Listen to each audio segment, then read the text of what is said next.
सियावर रामचंद्र की जय, पवन सुत हनुमान की जय, उमापति महादेव की जय। जय सीताराम।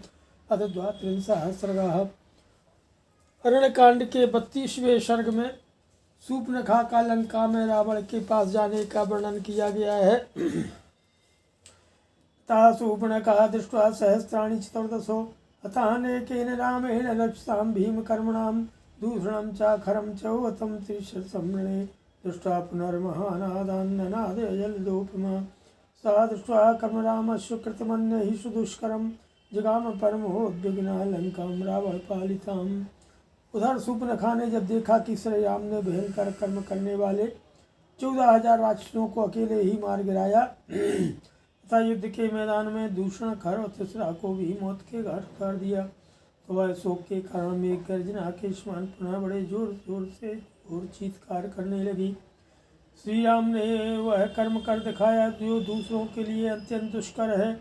यह अपनी आँखों देखकर वह अत्यंत उद्विग्न हो उठी और रावण द्वारा सुरक्षित लंकापुरी को गई। सादर्थ विमानाग्रे रावणं दीप्तते समुपविष्टं सचिवै मरुद्भिर्विभाषमं आसीनं सूर्यशंकासे कांचने परमासने रुक्मवेदिगतं प्राज्यं ज्वलंतमिव पावकम्। वहाँ पहुँच करके उसने देखा रावण पुष्पक विमान के ऊपरी भाग में बैठा हुआ है। उसका राजोचित तेजोदीप्त हो रहा है तथा मरुदगणों से घिरे हुए इंद्र की भांति हुआ है। आसपास बैठे हुए मंत्रियों से घिरा है। रावण जिससे उत्तम स्वर्णमय सिंहासन पर विराजमान था वह सूर्य के समान जगमगा रहा था, जैसे सोने की ईंटों से बनी हुई वेदी पर स्थापित अग्निदेव घी की अधिक आहुति पाकर के जो है प्रज्वलित हो उठे हों, उसी प्रकार उस स्वर्ण सिंहासन पर रावण शोभा पा रहा था कि देव गंधर्वभूतानां ऋषीणां च महात्मनां अजेयं समरे घोरं व्यात्ताननमिवान्तकं देवासुरविमर्देषु विवज्रासनीकृत प्रमृणं ऐरावत विखाणाग्रैरुत्कृष्टवक्षसं। देवता गंधर्व भूत और महात्मा ऋषि भी उसे भी जीतने में असमर्थ थे। समरभूमि में वह मोह फैलाकर खड़े हुए यमराज की भांति भयानक जान पड़ता था। देवताओं और असुरों के संग्राम के अवसरों पर उसके शरीर में वज्र और रसन के जो घाव थे उनके चिन्ह अब तक विद्यमान थे। उसकी छाती में रावत हाथी ने जो अपने दांत गड़ाए थे उसके निशान अब भी दिखाई देते थे।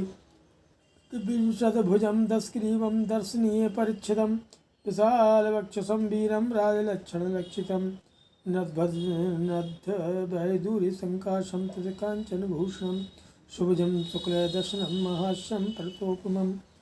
उसके 20 भुजाएं और 10 मस्तक थे। उसके छत्र चवर और आभूषण आदि उपकरण देखने ही योग्य थे। वक्षस्थल विशाल था। वह वीर राजोचित लक्षणों से संपन्न दिखाई देता था। वह अपने शरीर में जो वैदूर्य मणि का आभूषण पहने हुआ था उसके समान ही उसके शरीर की कांति भी थी। उसने तपाए हुए सोने के आभूषण भी पहन रखे थे। उसकी भुजाएं सुंदर, दांत सफ़ेद, मुँह बहुत बड़ा और शरीर पर्वत के समान विशाल था। विष्णु चक्र पातैश्च सत्सो देव संयुगे अन्य शस्त्र प्रहारैश्च महायुद्धे सुताड़ितम्। देवताओं के साथ युद्ध करते समय उसके अंगों पर सैकड़ों बार भगवान विष्णु के चक्र का प्रहार हुआ था। बड़े बड़े युद्धों में अन्य अन्य अस्त्र शस्त्रों की भी उस पर मार पड़ी थी। उन सबके चिन्ह दृष्टिगोचर होते थे। अहतांगैः समस्तैस्तं देवप्रहरणैः सदा अक्षोभ्याणां समुद्राणां क्षोभं क्षिप्रकारिणं क्षेप्तारं पर्वताग्राणां सुराणां च प्रमर्दनम् उच्छेत्तारं च धर्माणां परधाराभिमर्शनम्। देवताओं के समस्त आयुधों के प्रहारों से भी जो खंडित न हो सके थे उन्हीं अंगों से वह क्षोभित समुद्रों में भी क्षोभ पैदा कर देता था। वह सभी कार्य बड़ी शीघ्रता से करता था। पर्वत शिखरों को भी तोड़कर फेंक देता था। देवताओं को भी रोंद डालता था। धर्म की तो वह जड़ ही काट देता था और प्राय स्त्रियों के सतीत्व का नाश करने वाला था।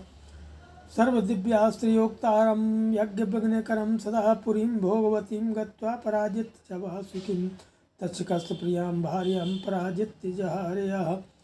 वह सब प्रकार के दिव्यास्त्रों का प्रयोग करने वाला और सदा यज्ञों में विघ्न डालने वाला था। एक समय पाताल की भोगवतीपुरी में जाकर के नागराज वासुकी को परास्त करके तक्षक को भी हरा करके उसकी प्यारी पत्नी को वह हर ले आया था। कैलाशं पर्वतं गत्वा विजित्य नरवाहिनं विमानं पुष्पं तस्य कामगं भैजहारयः। इसी तरह कैलाश पर्वत पर जाकर कुबेर को युद्ध में पराजित करके उसने उनके इच्छानुसार चलने वाले पुष्पक विमान को अपने अधिकार में कर लिया। वनम चैत्ररथम दिव्यम नलिनी नंदनम वनम विनाशयति यह क्रोधा देवोद्यानानि वीरवान। वह पराक्रमी निशाचर क्रोधपूर्वक कुबेर के दिव्य चैत्ररथ वन को सौगंधिक कमलों से युक्त नलिनी नाम वाली पुष्करणी को, इंद्र के नंदन वन को तथा देवताओं के दूसरे दूसरे उद्यानों को नष्ट करता रहता था। चंद्र सूर्यौ महाभागा उत्तिष्ठन्तौ परं तपौ निवारयति बाहुभ्यां यः शैलशक्रोपमः।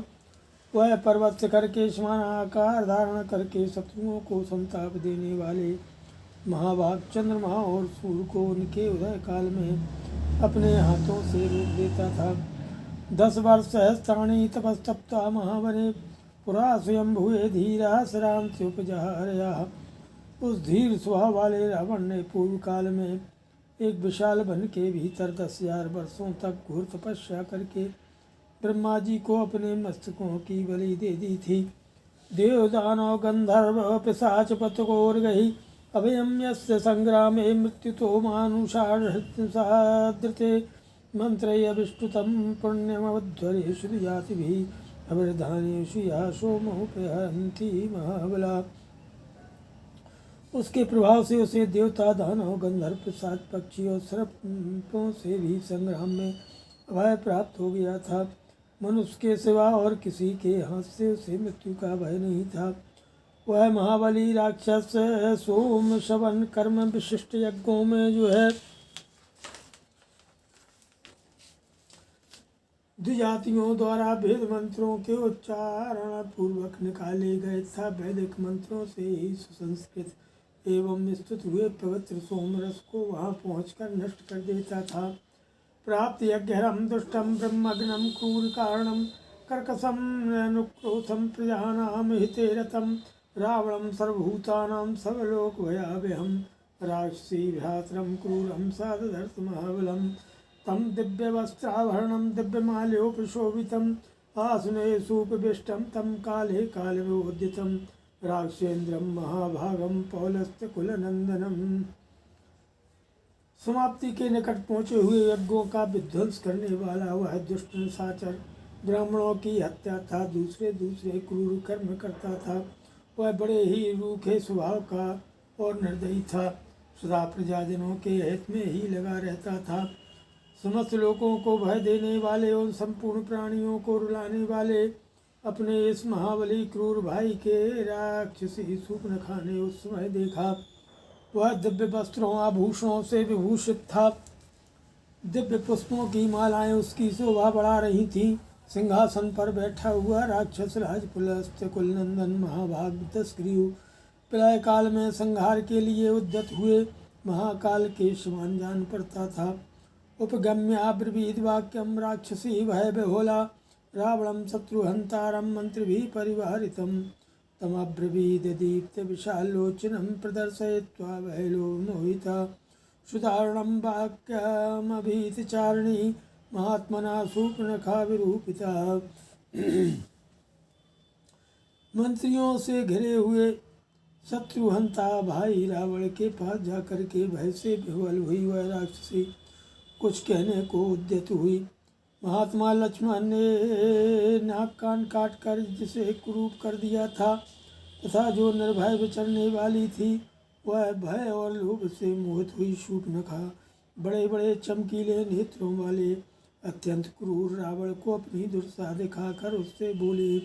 श्रीमद् रामायणे वाल्मीकि आदि काव्ये कांडे द्वादश सहस्रकान सियावर रामचंद्र की जय, पवन सुत हनुमान की जय, उमापति महादेव की जय। जय सीता।